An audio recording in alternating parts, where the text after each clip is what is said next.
Hi, this is Ambi from Board Game Blitz, and today I'm going to talk about all the games I played in November. So I log my plays on Board Game Geek using the app BG Stats, and in November I played 23 plays of 18 different games. Not as many new to me games. There were 5 new to me games this month. Part of the reason there weren't as many different games this month is because I played 3 plays of Riichi Mahjong during our game nights, so that usually takes up like the whole night. But yeah, Mahjong, I've talked about it before. It's fun, and I like playing this is actual physical games with the actual tactile pieces, so that's fun. And I think we are getting better at scoring. I think we might be doing it correctly now, for reals. I played 2 plays of Phantom Ink, which is a party word game I've talked about a lot.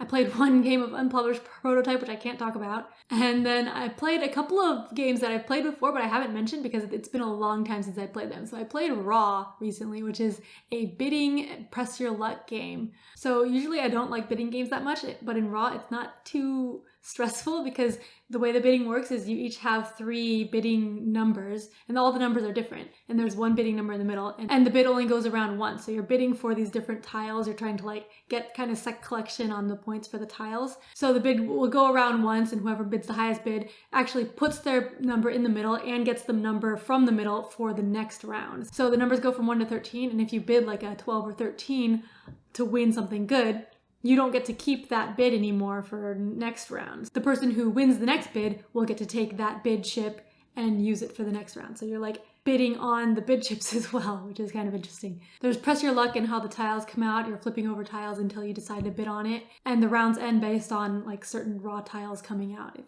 enough of those come out, then the round just immediately ends. So you're trying to get all the good stuff before the round ends, because if you didn't bid on anything and the round ends, then you just get nothing.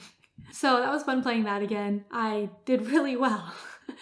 And then we also played Paris Connection, or SNCF. We have the Winsome version, which is just cubes in a board. We played an expansion, SNCF Iberia, I think. But Paris Connection I talked about on the podcast before. It's a fairly straightforward game with shared incentives. So there's 6 different railroads represented by cubes on the map. And you have stock of those railroads represented by cubes as well. The cubes can either be the track that you lay or the stock that you have. So on your turn, you're either trading in cubes to get other cubes, selling and buying shares of stock, or you're laying track of any of the railroad corporations.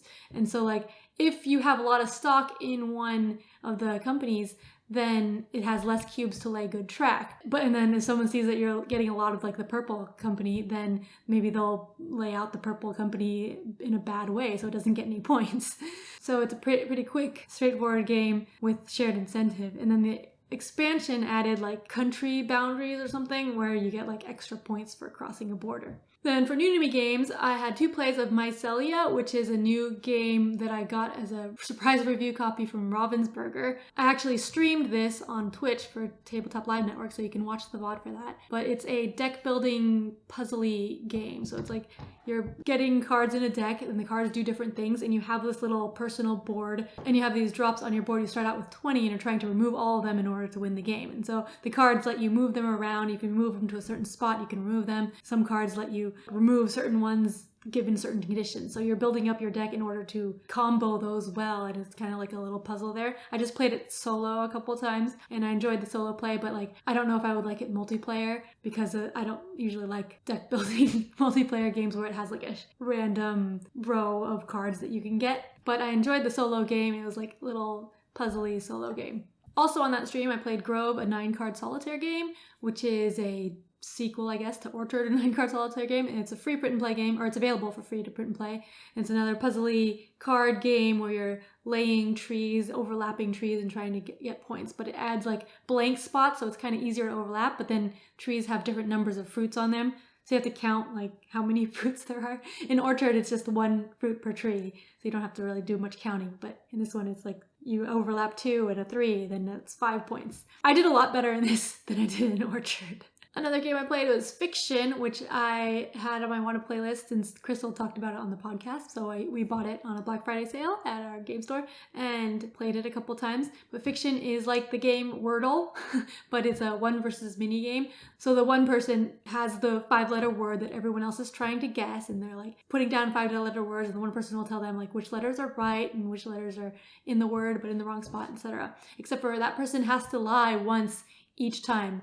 So for each clue they give, one of them has to be a lie, which is kind of hard to like keep track of, but they have a whole method for the person to keep track of. They write down their actual answers and then change one and circle which one they lied. We played it twice, and both times the guessers won. I think it's really hard to win as the liar, because like it's hard to make a good lie for it. And also like the guessers get 10 guesses total, which is kind of a lot, I think. But it was kind of fun. I didn't realize that it had dry erase boards as the components, so I don't know if we're gonna keep it because Toby does not like dry erase boards, and I don't know if it's like good enough to warrant keeping that.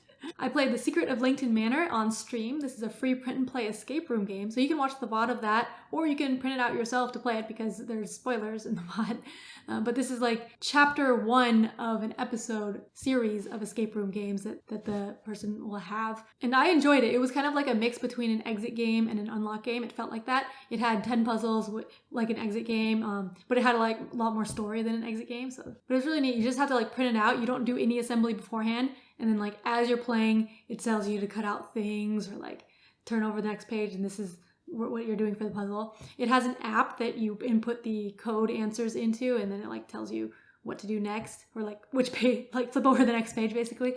And that worked really well, but like all the puzzles were on the physical paper. The app was just for like inputting the answers and for having the hints, which I thought was really neat. So that felt kind of like what I like about the exit games, but then also had like story with it. So I had a lot of fun with that. There were some puzzles that like I didn't like that much, or I didn't understand as well, but like overall it was a good experience. My last new to me game, it was Don't Go In There, which is like a spooky themed game with like ghosts and stuff. And the game box itself turns into a dice tower that you use in the game, which is kind of cool. But the game itself, I didn't like that much. It's a card game. You're placing people into these different rooms that have cards in them, and like you're placing them saying like, I'm going to take the first card, but then I get like a drawback if you take the first card, and you get like bonus if you take a later card. And so you're trying to like take certain cards in order to get the fewest points possible, because all the cards have curse points on them that you don't want to get. And then like if you get 2 of the same card, or like the cards have different rules on them, that if you like get a set of them, then you can cancel out the cards or like flip them over or something. So basically you're kind of like bidding on those places to get the cards, and then every time a location goes off and people get the cards, you roll dice into the dice tower and ghosts appear on the dice, and like that's how many negative ghost points you get. So the game was just okay, but like the dice looked cool and the dice tower thing was cool. Then I played a lot of games with my kids, just one play each, and I don't think any of them were new. I played Co-op Train Game with my kid again, he loves trains. Read the My First Adventure series, Finding the Dragon and Journey to Ochreland one time each. I played Outfoxed with my kid. Oh, that is new to my kid. Outfoxed is a deduction game, and so we actually played by the rules, which is exciting. We've played with the components a lot since they were kids, and it's like the board is torn in half, and like some of the cards are bent, which isn't great for a deduction game, but like they're kids, so they're not going to be looking at the cards and thinking about that probably. But the game is a cooperative deduction game. You are chickens trying to like catch a fox who stole the chicken eggs or something. But on your turn, you're rolling dice, and you say beforehand whether you're looking for clues or suspects. And so if you're looking for clues, you're trying to roll all the dice to be paw prints, and if you're looking for suspects, you roll all the dice to be eyes. And so you get like rerolls, 3 rerolls or 2 rerolls. If you don't get it, then the fox moves, and you're trying to like catch the fox before it moves off the board. And otherwise, if you get it, if you look for clues, you can move around the board and find these clue things. And if you're looking for suspects, you can turn over suspect cards. So it has all the suspect cards. And then when you find a clue, there's this little clue decoder thingamajig where it has like the final suspect card in there. And then you put the clue on top and open it, and it tells you if the suspect has that item. So a clue is like a scarf, and it'll be green if the person has the scarf, and blank if the person does not have a scarf, or the fox does not have a scarf. So when you see that, you can be like, okay, the thief does not have a scarf, and you look at all the suspects you have, like these ones do have scarves, so those we can remove. And so my kid was actually understanding that, and he would get excited when he flipped over a suspect, and it's like, oh, it has this thing that we had a clue for before. And so I had to help him a little bit, like, okay, so remember the clue means that the thief has this, so does this one have it, or could it be the thief? But he was understanding it, and that was really exciting, because I've had Outfoxed for a long time. We played it with my friends' kids many years ago and had bought it then. I love deduction games, so it's exciting. I played more Here Fishy Fishy with my kids.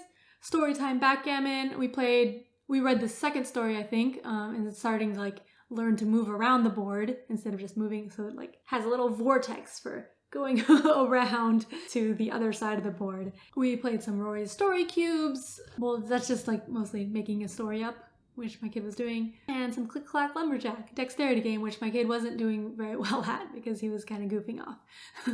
But yeah, that was lots of games with my kids and some games with adults this month. I think my favorite play of the month was probably The Secret of Langton Manor. I love escape room games, so that's obviously gonna be my favorite all the time. No. But I did enjoy playing Raw again. I had forgotten like if I liked that because I don't really like bidding games that much, but like the bidding wasn't super stressful in it, so I enjoyed playing that again. So that's it for my plays in November. Let me know what you played in November, and also let me know if you like this video. I don't know if I'm gonna keep doing these after next month because they're kind of time consuming to edit. And but like, I don't know, maybe I'll do like some other sort of video for my monthly recaps or something. I'm not sure. But anyways, if you did like this video, let me know in the comments and click the like button, please. Thanks for watching Board Game Blitz. Bye.